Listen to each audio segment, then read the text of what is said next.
where thousands remain out of their homes in a state of emergency. The tension is now turning.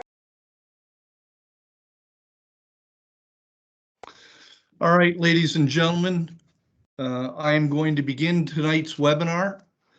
Good evening to everybody. My name is John Hartman. I'm the new Executive Director for the Ostomy Canada Society, a role that I've occupied for about 6 months.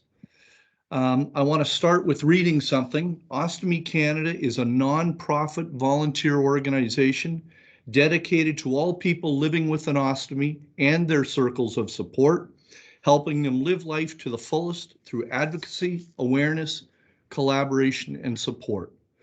This webinar is brought to you in the awareness and support categories, and I want to thank my friends in Halifax, Nova Scotia, with giving me this reminder that it's important to start and sometimes end with our mission. This is our first webinar that we've ever done, so we are muting everybody that's on, and we will open up the session at the end for questions. Should at the end of tonight's session we run out of time, we will do our best to get back to you with questions or answers. And this session is also being recorded for posting. Our plan in 2022 is to host 4 of these. So at the end of tonight, I welcome any of your suggestions or ideas on different topics and subject matters, as well as different times. We've had some say people in BC, this is midday, and I'm more than open to changing some things.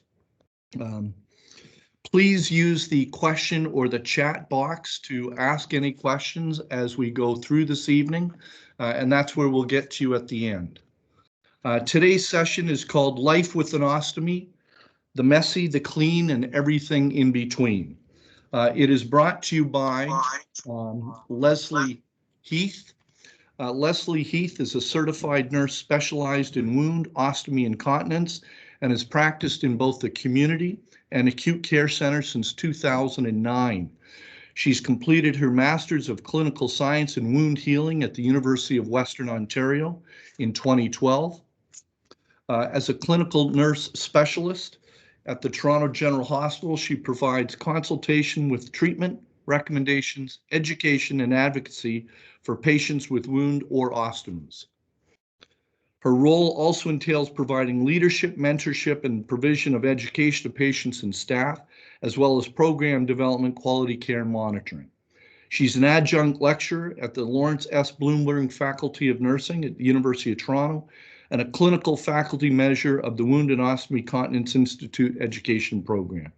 She's well-versed. She's been a medical advisor to Ostomy Toronto and remains very active in the world of ostomy care and the NSWOC field. In a small world story, my wife and Leslie actually worked together 15 years ago that we just found out over the weekend. So it's kind of odd. So I'm now going to turn it over to Yasser, who's going to start the recording. The recording is started, John. Yasser, I can't see it.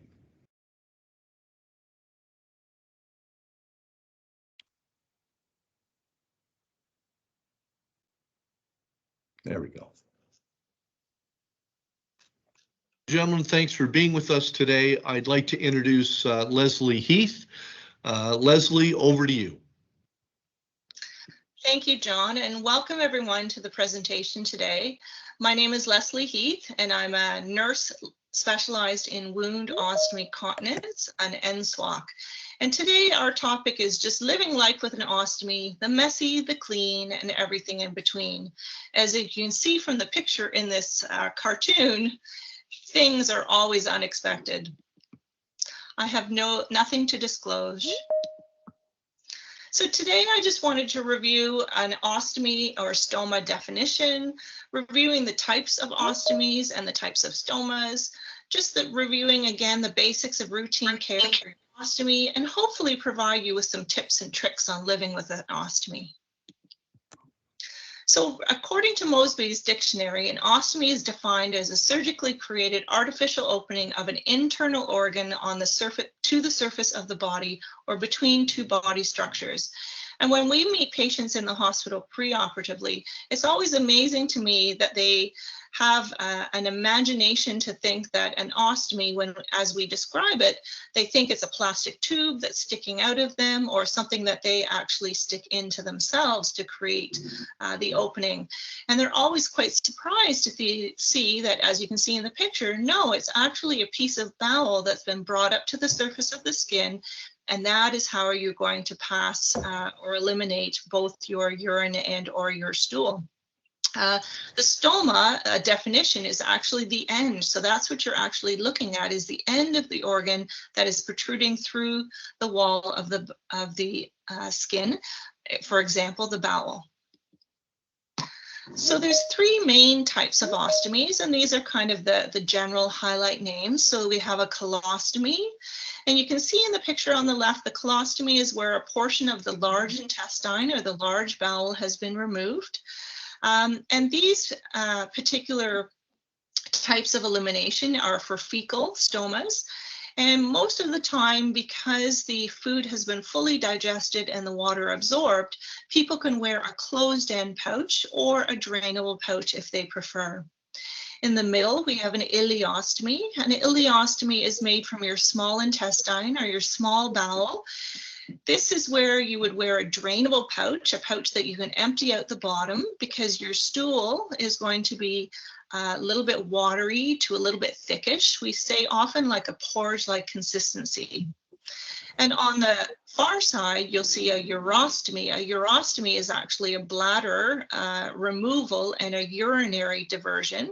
And so this is where we've taken a piece of the small intestine, cut it, refashioned it, and connected the kidneys and the ureters to this little piece of bowel, brought an end up to the surface of the skin, creating the stoma, and this is where people will pass their urine.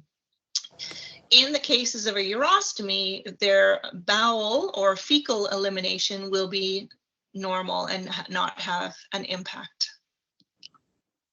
So understanding your stoma. The stoma, as we said, is the part of the bowel that you see. It's very rosy red in color, and I love this little picture there with a little hat on it. It's got a lot of blood vessels leading to it. When it's originally made and it's fresh after surgery, it's quite swollen. And that shrinks over time. It takes about 6 weeks for the swelling after surgery to go down, and it'll change both size and shape during that time. After that 6 weeks time, it will basically stay about the same. You will see some movement because there's still some peristalsis or muscle-like movement that makes it move. And so some people actually see it kind of coming and going in and out on their bodies, and other people don't notice it at all. Because it's got such good blood vessels, it bleeds easily. So if you're cleaning around or cleaning on the stoma itself, you may get a little bit of blood on your tissue that you're using to clean, and that's okay. It will stop easily as well. You do have to be careful though, because it bleeds so easily. If it gets traumatized, i.e. scratched or rubbed too hard, it can bleed.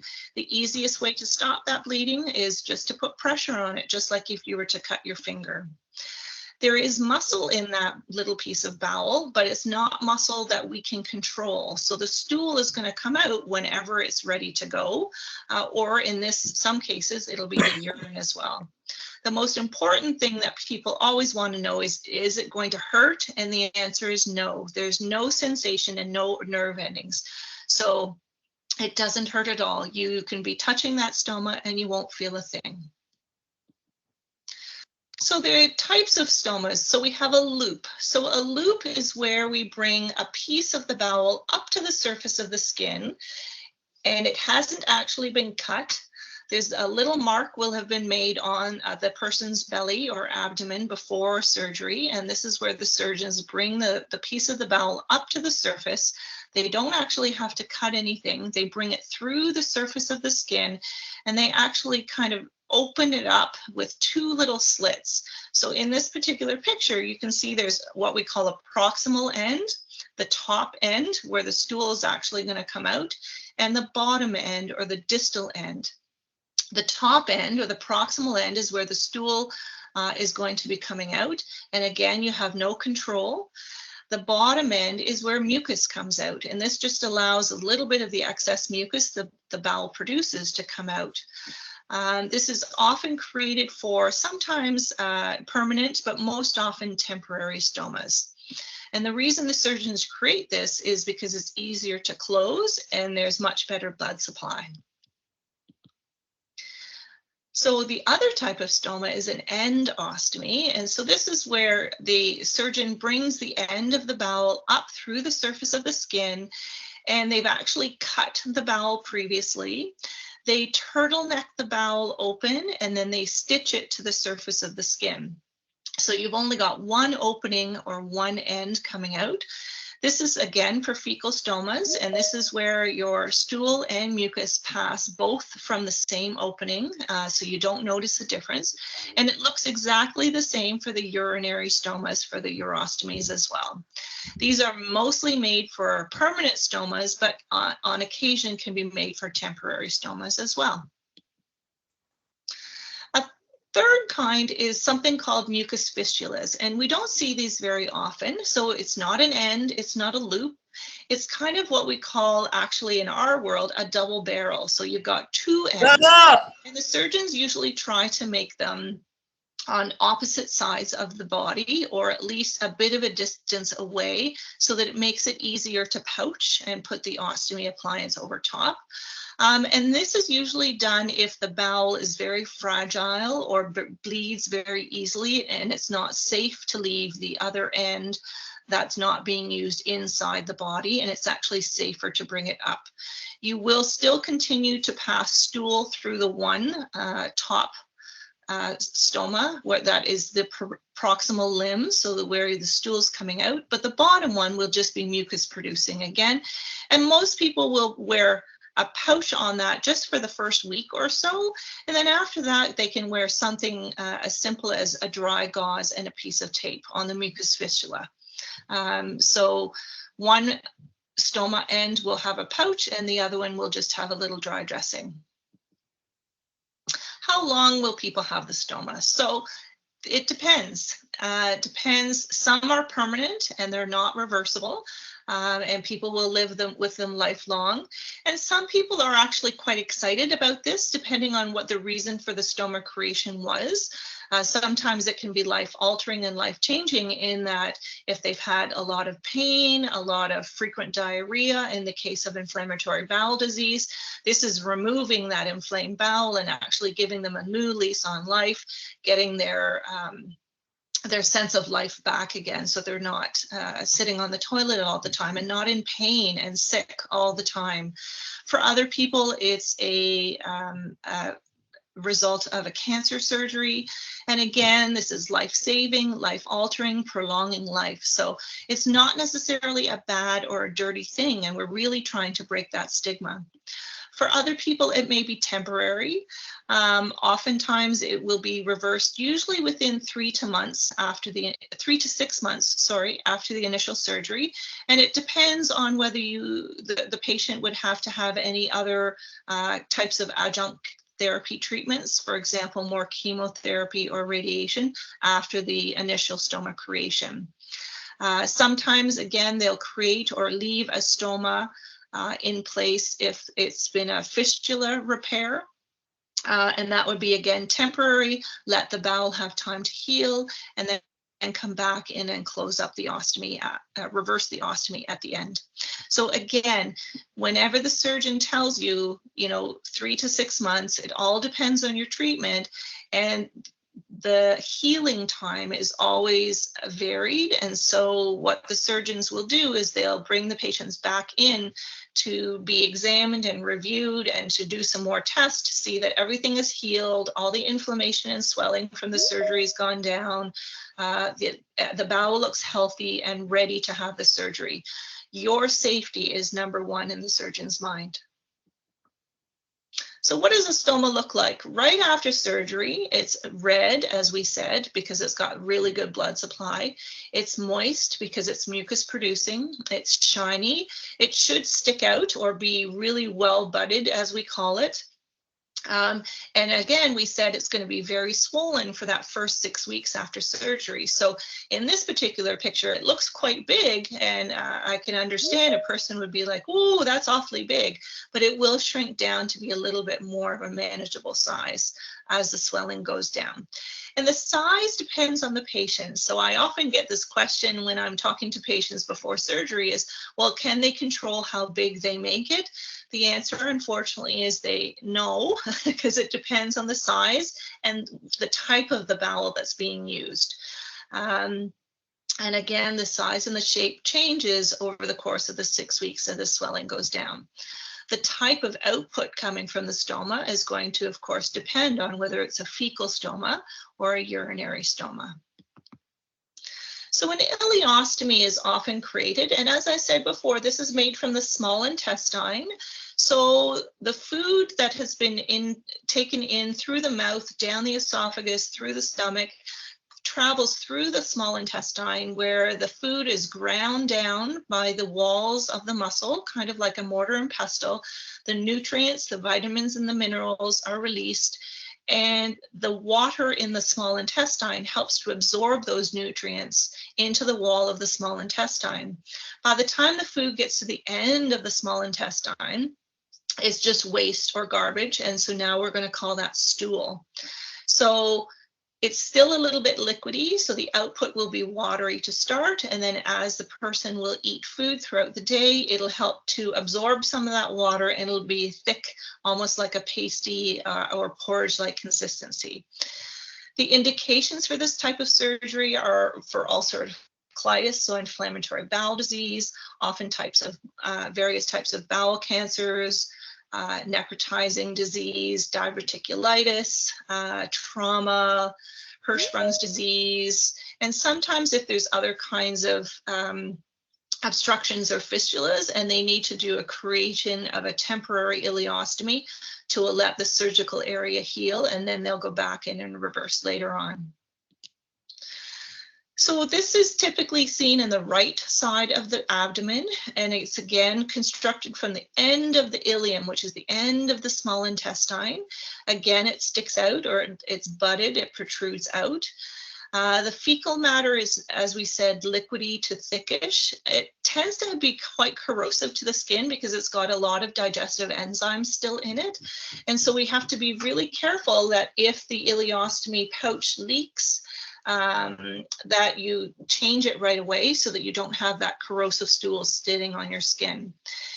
It functions at least 4 to 6 times a day, and so patients usually will need to be aware that you will have to be emptying that usually within an hour to 2 hours after you've eaten a meal or had something to eat and drink.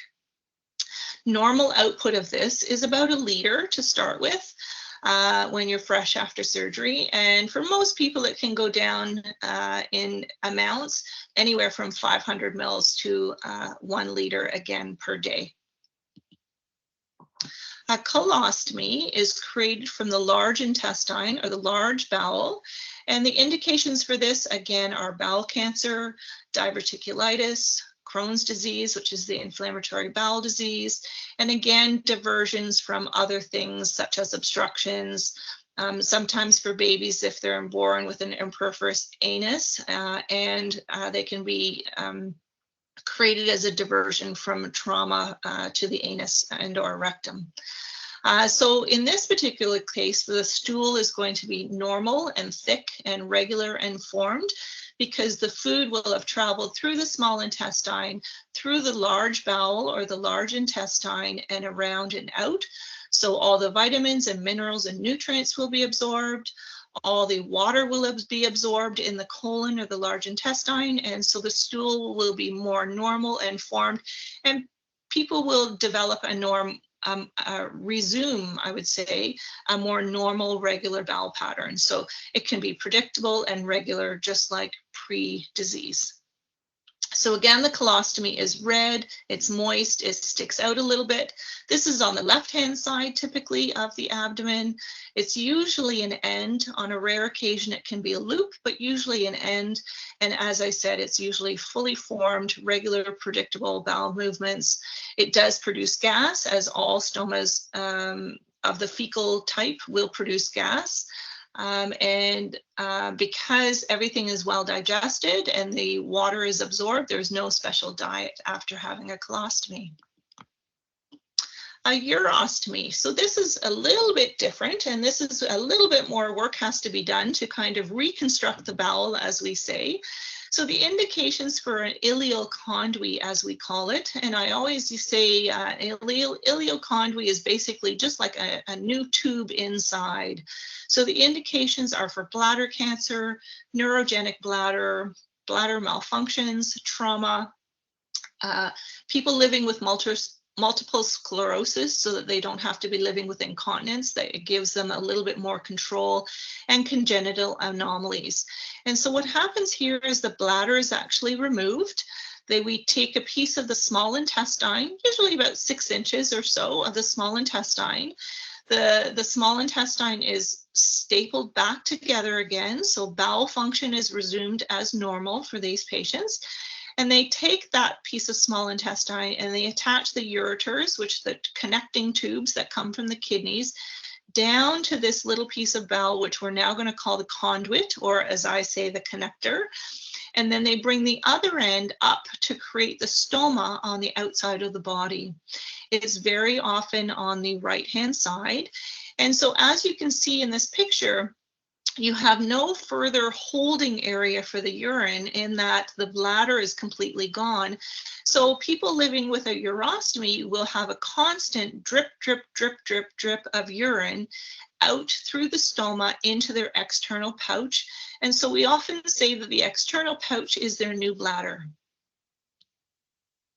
So this is what it looks like fresh after surgery.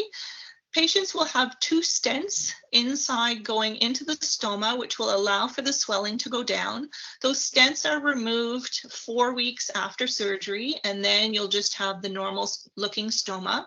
It's always an end stoma. It's in the right-hand side, as we said. It's a constant drip, drip, drip. And depending on how much you drink, you'll have anywhere from 50 to 60 cc's or milliliters an hour. There will be little bits of mucus because even though we're using a small amount of small bowel, only that 6 inches, that bowel still does produce mucus. So you'll see little bits of flecky stuff in the urine, and that's normal. Fresh after surgery, the blood, there's going to be a little bit of blood in the urine, so it'll be kind of a pinkish tinged. But after patients have recovered from surgery, their urine should be perfectly clear, light yellow, and should have only a normal urine-like smell. If the urine is cloudy and has a very strong smell and a lot of shreds of things in it, then you should be thinking, uh-oh, might have a urinary tract infection. So I just wanted to review what happens fresh after surgery when you're caring for your ostomy. So in the hospital, you will have been seen by a nurse specialized in wound ostomy and continence, just like me, an NSWOC as we call ourselves, and we'll be teaching you in various steps and stages how to empty, how to clean, and how to change your pouching system. We'll be teaching you where to buy your supplies. There's lots of different product types and supplies. So we encourage you to start out with the one that the NSWOC gives you from hospital until you feel comfortable and confident. And you kind of have lived with it for a couple of weeks just to kind of get your feet under yourself, a little bit of practice in, and then start to explore. If you're happy with the pouching system that you started in, then that's great. Go ahead and please continue using. But if you want to try different ones, you can reach out to your NSWOC, you can reach out to the vendors and get some samples to try different ones. Everybody is individual. What works for one person does not necessarily work for the other. And it's like driving a car, right? They've all got bells and whistles, but they all basically work. It's what is right for you and what's good for you. Another good source of information is the support groups. They are a wealth of both practical information and good psychological support. So having an ostomy is a huge change. for patients' body image, and it just takes a little while for most people to kind of get their heads wrapped around this new way of either fecal or urinary elimination. And so feeling less alone, feeling like you've got the camaraderie of other people in the support groups is often very helpful. And it kind of, you'll go through the steps and stages, almost like grieving, where you've got this change to your body, you've got something new, it's scary, and then you may get sad, you may get angry, and then you'll eventually learn to adapt and adjust and incorporate it into your lifestyle. Some people take a short amount of time to go through these stages, some people take a longer amount of time, but reach out for support. It's important to know that you're not alone and that there are other people out there living with the exact same thing that are there and willing to help you. Reaching out to the vendors as well. They all have support programs where a nurse will phone and call and check in with you for the first 3 months after surgery to say, hey, how are you doing? Do you have any questions or concerns? How are you coping with things? Do you want some samples? Basically just a wellness check-in, which is really important, and we're finding that patients are reporting that it's very, very valuable. Long-term ongoing, you've always got your NSWOC. We are your nurses for life. So for the length of time that you have that ostomy, please reach out to us. We always give you our contact information when you're discharged from hospital.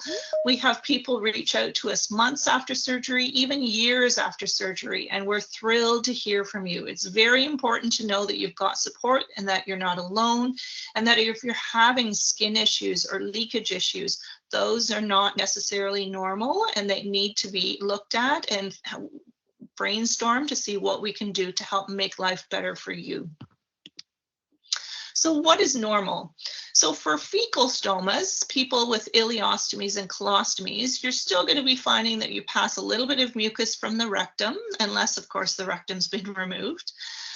You'll still have that normal kind of sphincter-like feelings, that urge to defecate, and that settles over time. Unfortunately, you don't have any control over the gas. So what I find most people will either do one of two things. They'll either just say, excuse me, and carry on as normal if they happen to pass gas in an elevator, for example, or they just ignore it as though nothing has happened. Most of the gas that's passed into the pouch is often muffled with clothes. I always remind people you're very, very gassy fresh after surgery because of the type of surgery that we do. So for the first couple of weeks, you have a lot more gas, and that's the time to bring out all the jokes that you want. But then after that, it'll settle and be a little bit less noisy. And if you feel comfortable, that is the time to educate people. Oh, I have a stoma. And they'll say to you, well, what is a stoma? And that is the time to educate the public. Remember, we want to get over the stigma that having an ostomy is a bad thing. This is a great thing. This is a life-affirming and life-releasing thing. And so there's nothing bad about it. We all pee and poop. You're just pee and pooping in a different manner. So getting over this thing that this is bad is very, very important. We all have odor when we pass bowels, okay, no matter where you pass your bowels. So just be prepared. If you're out in public or you're at family or friends, take a little spray bottle of something to kind of spray the air. But all poop smells, unfortunately, even the queen's. Fresh after surgery, you may also find that you're passing a little bit of mucus and a little bit of fecal matter from the rectum. And again, after surgery, that's normal. That will just be remnants that's left in the colon, and that will eventually pass out. Sometimes it takes a little bit longer for some people than others, but that is all very normal.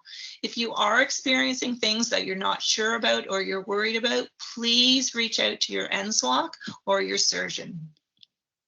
So, quick review of routine care. What we want you to do is normalize the process. Make it as simple and easy as brushing your teeth and combing your hair, and we should all be brushing our teeth. Establish a routine so that your bowel, your body, your habits get into this normal routine. just like, as I said, brushing your teeth. Keep it simple. Watch the amount of products that you're using. If you use too many products in the beginning, you'll have nothing to go to if you're having troubles in the interim. So we always say less is more. And I love this cartoon. Usually, what inspires you to get out of the bed in the morning? Usually it's my ostomy. So tips and tricks for routine care. So as you can see on the top left-hand corner of the slide, gas. You don't want that pouch to explode. A lot of the pouches for the fecal stomas have filters in them, and the filters help to reduce the amount of gas by half. But make sure that you get on top of that so that pouch literally doesn't explode. If it's a ileostomy, make sure that you're emptying when it's a third full. Okay, anything bigger, anything heavier or more will get heavier, and it can actually pull the pouch off your body. Making sure that you're sitting on the toilet or emptying into a container so that you're in a comfortable position to have full control to empty it. When you're opening the drainable Velcro closure, if you have that kind of pouching system, make sure that you're using it with your top hand and spout the opening so that, again, you have full control. When you're emptying your fecal stoma, you should not get your hands dirty at all. It should be no different. If anything, it's almost cleaner than wiping your bottom end when you previously had bowel movements per rectum. For patients with urostomies or urinary diversions, please make sure you wash your hands before you empty your pouch. Hand washing is one of the key things we do to help prevent urinary tract infections for people living with urinary diversions. So wash hands before and after you empty your pouch. If you have to milk the pouch, if the stool is a little bit thicker and empty it into the toilet, you may have to do that. And then you can rinse a little bit of tap water with a spray bottle or something like that on the inside to keep the inside of the pouch clean so that you feel clean and good about yourself. And then just using some toilet paper to wipe the tail end of the pouch to clean it. When we encourage you to clean the skin around the stoma when you're changing your appliance, all you need is water. No diaper wipes, no baby wipes, no creams, no lotions, no Dettol, no rubbing alcohol. You'll be surprised the things that we've heard. Water is all you need. A warm, soft cloth or J-cloth or paper towel, something that's strong and yet absorbent that's going to help to clean your skin and keep it natural as possible. Keep it simple.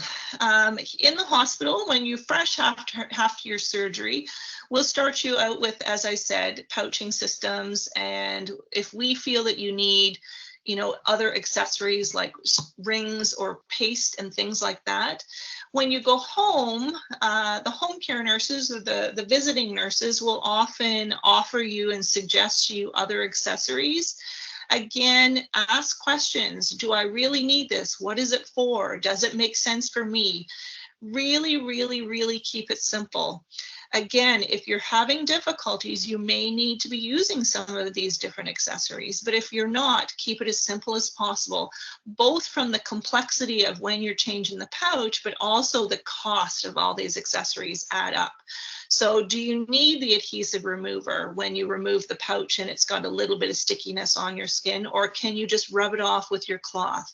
Do you need a skin barrier because your skin is red, or if your skin is clear and intact, you don't need a skin barrier? Do you need the powder only if the powder is only used if your skin is open and weepy? If your skin is clear and intact, you don't need it, etc., etc. Please check with your NSWOC or your nurse specialized in wound ostomy and continence if you have questions about the use of accessories. And I think coming up in the future, there'll be a webinar on accessories through Ostomy Canada. So living life with an ostomy. So some of the things, and I love the picture in the bottom right, these ladies enjoying themselves on vacation here in this, looks like either a hot tub or a grotto of some sort. Planning ahead is the most important thing. So we want you to live a normal, regular, happy, healthy life. We want you to be able to do anything and everything you can. So when you hear people say you can't swim, you can't shower, you can't do that, you're going to say, oh no, yes, I can. My NSWOC said I can. So you don't have to do anything. You can live a full and happy life. You can do anything and everything you want, but just be aware and understand if there are any limitations. So for example, fresh after surgery, there may be some dietary limitations for people with ileostomies, but then after that, they can eat whatever they want to. Medications, again, we want people with ileostomies watching that they don't take anything that has a coating on it because it will not be broken down easily, but otherwise checking with your pharmacy to make sure that all the medications you're taking are okay for you. Bathing and swimming, completely fine. You do not need to change anything. You do not need to wrap yourself with saran wrap. You can just swim either with the pouching system on or with the pouching system off in the terms of the shower. And swimming is no problem whatsoever. You can play sports, you can do physical activities. Again, please check with your NSWOC as to when you can return to those physical activities. You have to be really, really careful. You've had cuts in the muscles of your abdomen, and so we want you to be very slow and steady with the increase in physical activity and exercise, but ultimately you can do whatever you want to. As far as travel and socialization, go for it. You can do it. You just need to be prepared and plan ahead and take extra supplies. And find out where the possible options are for purchasing supplies if you need them.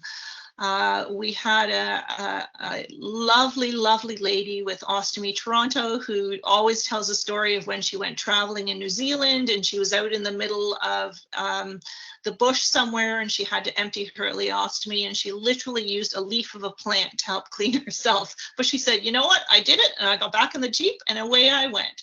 So you can do it.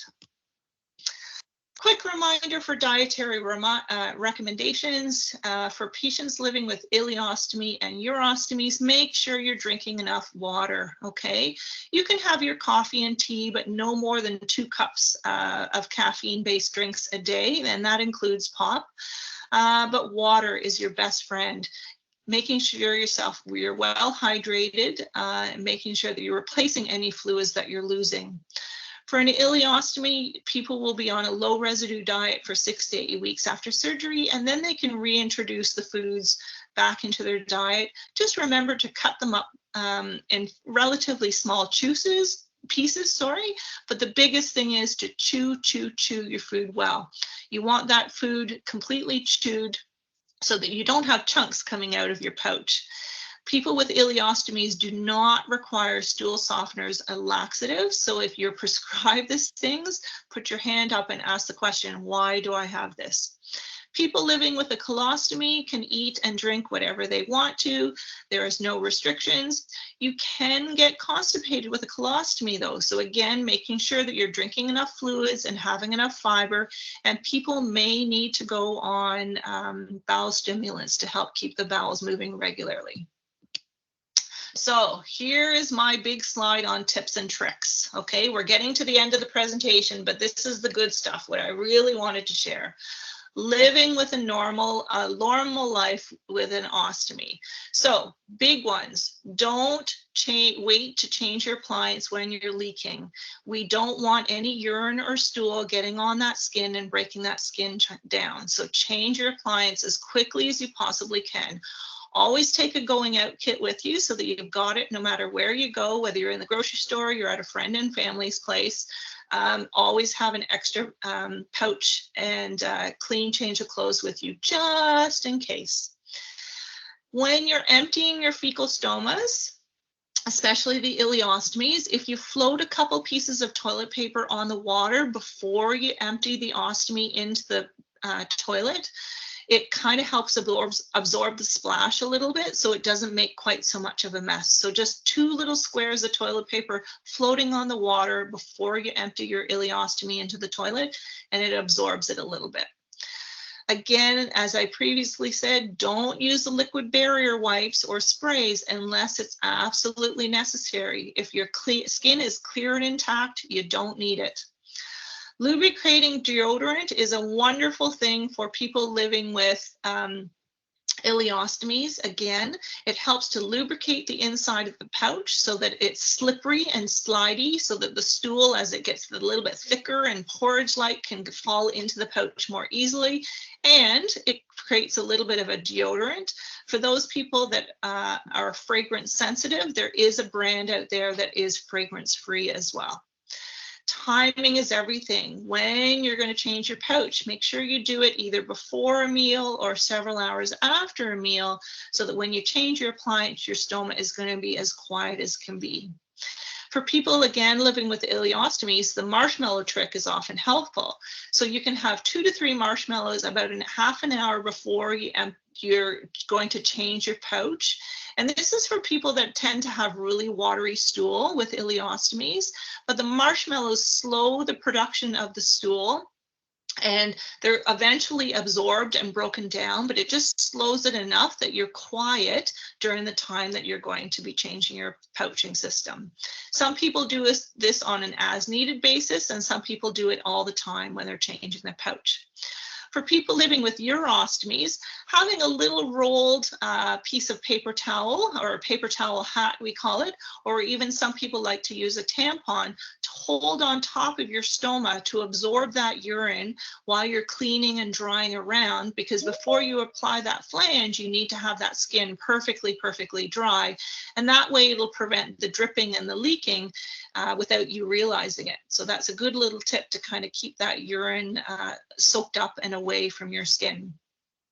Again, for fecal stomas, take a little sample spray of room deodorizer if you're out in public and you're feeling a little uncomfortable with having your bowels emptied in a bathroom that's in a public place. There's Poopery, there's Glade, there's all kinds of fun things that are out there now that you can kind of help neutralize the odor. Some people need to wear a belt to give them both extra security, and some people actually need a belt to kind of really help to hold that pouching system on so that they get less leakage. So again, talk to your NSWOC about whether you need a belt. A lot of people complain about pouch rubbing. Pouch rubbing happens, especially for people where the bottom of the drainable pouch or the tap end of the urostomy pouches kind of hangs right at your skin. There's a couple different things you can do. You can roll the pouch up a little bit so that it's not hanging down so low. Some people like to wear a specific type of belt that you change the orientation of your pouch so that instead of it being vertical, it's worn more horizontal, and then you can change it to be vertical again at bedtime. Some people like to wear a pouch cover over top. And so it just kind of holds the pouch up and in and prevents the sweatiness from the pouch back sticking to your skin. If you're going to travel or you're going out, just be prepared. For those that are traveling, make sure that you take double or more of what you would normally need for the length of time. If you're in hot climates, you may be sweating more, and so you may need to change your pouch more often. If you're going to be going in things like hot tubs and things like that, you may want to be prepared to change your pouch right afterwards so that you've got a really good seal and good adhesions, because the heat can help to break down that adhesive backing. So just be prepared. And again, knowing where all over the world these ostomy appliances are sold. So just knowing where in the large centers close to where you'll be, just in case. So that's at the end of my presentation. I hope this was a good general overview of what living life with an ostomy is. And I love this Winnie the Pooh pouch cover, and he just says, "Oh, bother," and you can just see him rolling his eyes. Thank you very much for having me, and look forward to meeting you again. Leslie, thank you so very much for this informative presentations. What we're going to now do, group, is we're going to take Leslie off, and I'm asking you to use the chat or the question box on the Teams platform to ask any questions. I see that we've already got some, so I'll start getting those prepared for Leslie directly. Thank you very much. I'm now going Thank to stop the recording. So the recording is actually still going on. Hopefully you can still hear me. What I've got already is I do have a couple questions that have come in through the chat box. I won't identify the specifics, but I will ask, or I will just ask the general question, and hopefully Leslie is also off mute. So Leslie, the first question was, there are a lot of ostomates with flat or retracting stomas, mostly commonly in colonostomies, who are of different weight classes. Why couldn't the surgeon not have made it longer? Don't we have many feet of the intestine to use? Good evening, everyone, and thank you so much for attending this presentation. And yes, that's an excellent question. It's a difficult answer, unfortunately. Theoretically speaking, especially again for the colostomates, the surgeons are taught previously in bygone decades that it was more aesthetically pleasing to have the colostomies a little bit flusher to the skin so they didn't stick out quite so much. And it was felt more from an aesthetic protection view. More recently, in the last couple of decades now, we're actually encouraging them to make the colostomies stick out a little bit more so that the stool falls into the pouch much more easily. From a surgical and technique standpoint, it's not always possible. Sometimes, depending on what's happened in the surgery, how easy it was to mobilize or loosen up the bowel, sometimes it's very difficult to bring that bowel up to the surface of the skin and actually have enough length to protrude it without causing damage or risk having lack of blood supply to the stoma. So unfortunately, it's not a very satisfactory answer. I know for a lot of patients, it's often very frustrating because they have a lot of pancaking. Sometimes they have the leakage with the colostomies, but it is a complex answer and often related to multiple things. Thanks, Leslie. Second question, could you talk about nutrient absorption with an ileostomy? Do we need to take multiple vitamins or other specific vitamins or minerals? Excellent question. So for people living with an ileostomy, if you have a normal diet, i.e. you're following the Canada Food Guide, you're eating regular small frequent meals throughout the day, we typically recommend people with ileostomies have at least 4 to 5 small meals per day. Doesn't have to be the 3 solid meals. You keep some food in your system, keeps your bowel output, especially for the ileostomies, a little bit thicker, a little bit more regular. They should not need to take a vitamin assistance. Now, if you're not able to eat regularly and you are having to skip meals, then yes, it would be recommended. And we recommend that you discuss it with your pharmacist and make sure that you specify that you have an ileostomy so that you get a vitamin supplement that will help, that will be absorbed. So there's lots of choices out there. There's liquid, there's chewable things. You just have to watch for is some of those supplements have a lot of sugar in them, and sugar can actually cause diarrhea. So just be very careful and make sure you discuss with your pharmacist if you feel you need a supplement to make sure you get one that's good for you. Thanks, Leslie. Next question. If you have issues after a shower or a swim with your bag coming loose within a day or two, I've learned to blow dry the seal part of the bag after, and it seems to keep it intact. Any comments? That's an excellent tip and trick. And if I had more room on my last slide, I would have added it. So good for you. Yes, so we don't want a hairdryer on hot because we don't want to risk the hairdryer causing damage or burning the stoma. That stoma is very, very easily burned. And so if you have a a hairdryer on cool or low and just dry around the flange edge, the tape border, that's perfectly fine to help achieve your seal. Thank you. Somebody made a comment. I'd like to say, if I can keep it in the stool, it'll keep it out of the pool. Well, thank you for that comment. Somebody else asked the question, Leslie, could you talk a little bit about blockages? And it's kind of a global question. Yeah, excellent. So I love this group. We've got some excellent questions to start. So blockages are, it can either be a food blockage or a mechanical blockage. So I'll talk quickly about food blockages. Food blockages are where we've eaten the food, we perhaps haven't chewed the food as much as we could, and the foods are being swallowed in chunks. Particularly for ileostomies, this is a risk because the small bowel or the small intestine, the ileum, is a little bit narrower. And so the food coming down and through that system can easily get blocked up, kind of like your drain when you're pouring food particles from your dinner plate down the drain. That's why we have drain catchers. We don't have a drain catcher in our bowel system. And so we have to be very careful that we make sure we're drinking enough liquids, that we're chewing our food very well. Some people can eat whatever they want with ileostomies, and some people have to be very careful. They have to avoid certain things like coconuts, things like some seeds, certain vegetables, things like that, that they have to be very careful of because they tend to block.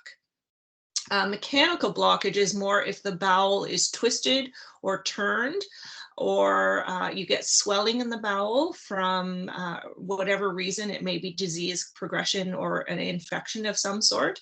And that always means a trip to the hospital. Signs and symptoms of a blockage will typically be if you have a partial obstruction, you'll have abdominal pain and cramping. And what we advise people to do is actually stop eating solid foods, drink lots and lots of liquid, especially warm water, because that will stimulate blood getting to the area. Walk lots. The walking, again, helps to stimulate the bowel, to get the bowels moving, and hopefully you'll pass that partial obstruction. What it'll look like in real life is you'll be passing watery stool, and it'll feel quite crampy. And it's that your body's attempt to flush that food bolus or that food blockage out of your system. Some people have actually said it feels like giving birth to a watermelon when you're actually passing it. So you'll need to be near a toilet because you're going to be emptying your pouch several times and frequently, especially if it's really liquidy. If you have a full obstruction, you're going to have more severe symptoms. You're going to have a sharp abdominal pain that's unrelenting and doesn't go away. And you actually may have nausea or vomiting. That is when you need to make it to the emergency room. That's a trip to the hospital for sure. We want to make sure that you don't get into any trouble. We'll put an intravenous IV fluids on to help flush out the system. We may or may not need to put that nasogastric tube down your nose into your stomach to empty out the stomach so that you don't vomit and get sicker. And then we often just watch and wait. We give you lots of fluids to help try and flush that food blockage out on its own. Thank you. Leslie, I understood I had a loop colostomy 9 years ago, but only have one opening in my stoma. Is it possible that the other opening is under the skin? I still have my rectum and anus in place. Yeah, people are very observant of their stomas, and that's an excellent question. Technically, when the surgeon creates the loop stoma, again, it will depend on the individuals. Everybody's looks just a little bit different. There's no two stomas that look alike. And technically, when they create it, they make the producing or the proximal end of the loop a little bit more sticking out. We call it brooked. So it protrudes out, and that's the one where the stool is going to function. And they typically make the distal lumen or the distal limb a little bit closer to skin edge. And that is the mucus producing limb. They typically hide that because you don't necessarily need a big exit point for that second limb. And so they typically kind of tuck it underneath the top proximal lumen, or the lumen where the stool is coming out of. Over time, people living with a loop ostomy, sometimes you'd hardly even notice it, and sometimes you forget all about it. If you're feeling adventurous, what you can do is kind of having a good look at your stoma in the mirror. You'll see the one hole or the opening where the stool is going to come out of. And if you lift up the stoma itself and kind of look look around the skin edge, you may notice a little hole that is the mucus producing hole. Sometimes for some people it does retract a little bit below skin level, but it still will allow the mucus to exit, and the mucus is going to come out one way or the other. There's no fear of it coming back into you. It's always going to find its way up and out. Thank you. So, Leslie, do travel insurance companies treat ostomates differently, if you know? I'm about to travel for the first time since surgery 4 months ago, and I'm very stable. No problem so far. Do you know anything about travel insurance? Very good question again, and exciting for you for being able to travel. And please, please, everybody can travel, especially as the world gets back to normal. So no, the travel insurance companies do not necessarily treat anybody living or ostomates, people living with ostomies, any differently. They do want to be aware, though, that you have it. And so sometimes they'll be questioning you, and you just, you know, be upfront and say, yes, I have an ostomy. But it's not necessarily treated in the same class, and they can't refuse you, such as, say, a pre-existing condition, for example, a heart condition. So there are a list of pre-existing conditions that travel insurance companies may or may not accept or decline your travel insurance request, but having an ostomy has not been on that list to my knowledge ever before. Okay, thank you. We've got 2 more questions before we close this off. The second last one is, what causes cramping? Every once in a while, I feel extreme pressure and cramps and my bag fills. I have a colonoscopy. So living with a colostomy, that's excellent. So it's mostly gas. It's mostly the gas. And so again, making sure that you're drinking enough fluids, that you're getting enough fiber, that you're keeping that bowel healthy, and that you're keeping that stool formed and moving along. But usually that cramping and that fuller sensation is a little bit of gas and a little bit of potential constipation. Thank you. Leslie, could you comment on the risk of hernias with ostomies? Oh boy, this is a whole other presentation. Well, there you go. Maybe we have our new idea for an upcoming session. Yes. So unfortunately, in a nutshell answer, unfortunately, everybody with an ostomy who's had abdominal surgery is at a risk for having a hernia develop. And this is for any abdominal surgery, whether you've had an ostomy created or not. Any cut opening in that abdominal muscle wall, or any even weakening, even without it having to be a cut, sometimes just from misuse, you can run the risk of having a hernia. Sometimes overuse. So you hear of hockey players or sports athletes who pop a hernia because they've been doing a particularly strong game or workout. So it happens to all the best of us, but people with abdominal surgery that have had any kind of cut opening, you're at high risk for a hernia. Now, just because you have a hernia doesn't mean you need surgery.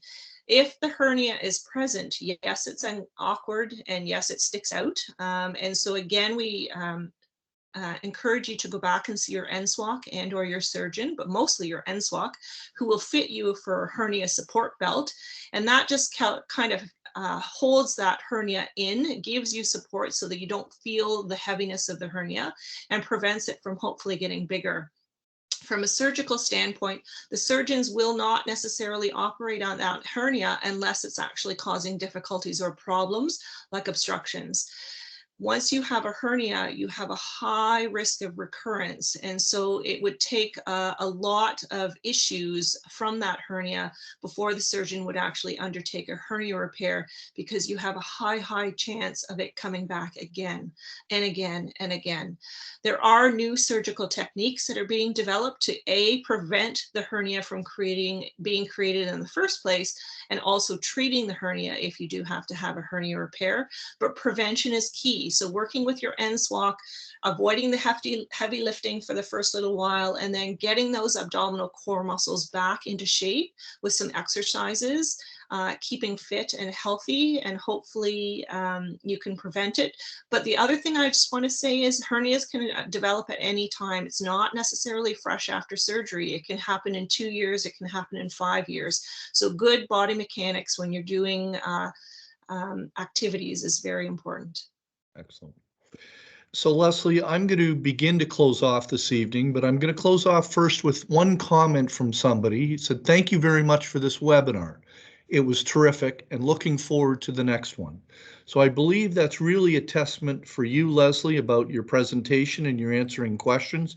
So on behalf of Ostomy Canada Society, a huge, huge thank you for spending some time with me Sunday as we kind of bumped and bruised our way through some of the team's recording, but we had fun doing it.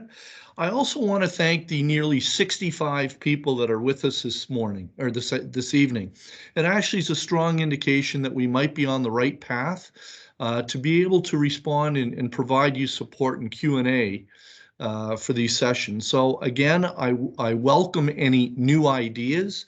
You can send your ideas to me at Ostomy Canada. My email address is john.hartman, that's Hartman at ostomycanada.ca.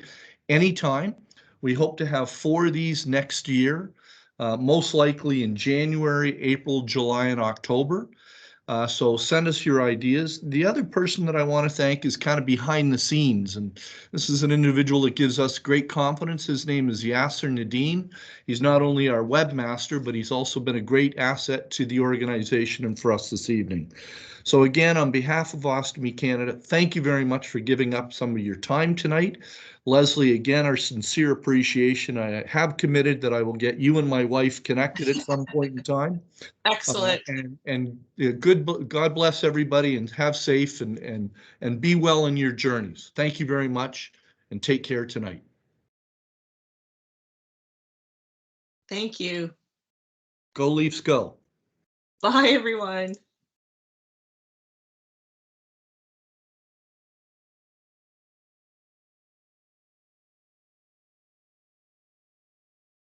Leslie, thanks. Oh, you're quite welcome. Love it. And admittedly, this is the second time I've heard you today. Yeah. Oh. So Sarah was listening to, I guess you did a presentation today? I did, yes. So Sarah was hearing you, and she said, "John, it's Leslie." So you get her twice. I was a busy little beaver on the weekend. Sounds like it. Anyways, thanks so much. I'll connect with you in the next couple days. All right. Absolutely. Really appreciate your time and energy. I think hopefully it was well received and excellent questions. I think I'm looking at the comments. An appetite. Yeah, I'm looking at the comments. Great job. Thank you. Very informative. More, please. Excellent job to everybody involved. Thanks too much. So I'm getting all of those. So it seems like topic was, down that center lane, which is what we want to try to achieve.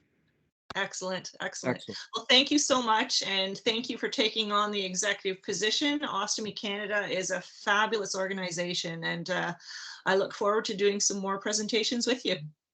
Thanks, Leslie. Okay. Good night, take everybody. care. Yeah.